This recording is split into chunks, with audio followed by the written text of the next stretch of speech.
পাকিস্তানের রাওয়ালপিন্ডির আদিয়ালা জেলে মঙ্গলবার প্রায় ২০ মিনিটের একটি সংক্ষিপ্ত সাক্ষাতের পর সাংবাদিকদের সামনে আসেন ইমরান খানের বোন ওজমা খান। তিনি বলেন, জীবিত থাকলেও মানসিকভাবে নির্যাতিত হচ্ছেন সাবেক প্রধানমন্ত্রী ইমরান খান। দিনের বেশিরভাগ সময় তাকে একটি নির্দিষ্ট সেলের ভেতর আটকে রাখা হয়। বাইরে বের হওয়ার সুযোগ খুবই সীমিত। সবচেয়ে বড় অভিযোগ, কারো সঙ্গে কথা বলার বা যোগাযোগ করার সুযোগ নেই।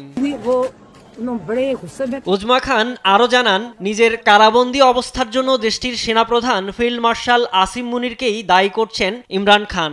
সামরিক বাহিনীর পুরোটাই নিয়ন্ত্রণে নেয়ার পর থেকে পাকিস্তানের সবচেয়ে ক্ষমতাধর ব্যক্তি হিসেবে উঠে এসেছেন আসিম মুনির, এমনটাই মনে করেন অনেকে। বিগত কয়েক সপ্তাহ পরিবারকে সাক্ষাৎ করতে না দেওয়ায় দানা বাঁধে নতুন প্রশ্ন, ইমরান খান আদৌ জীবিত আছেন কিনা।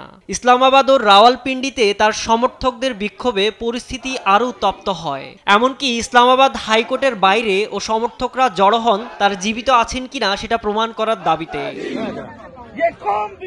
ইমরান খানের ৩ বোন, তাদের অভিযোগ ভাইয়ের সঙ্গে দেখা করতে চাওয়ায় তাদের উপর হামলা পর্যন্ত করা হয়। এছাড়া 2 ছেলে অভিযোগ করেন ইমরান খানের অবস্থার ভয়াবহ কিছু আড়াল করা হচ্ছে বলে তাদের সন্দেহ।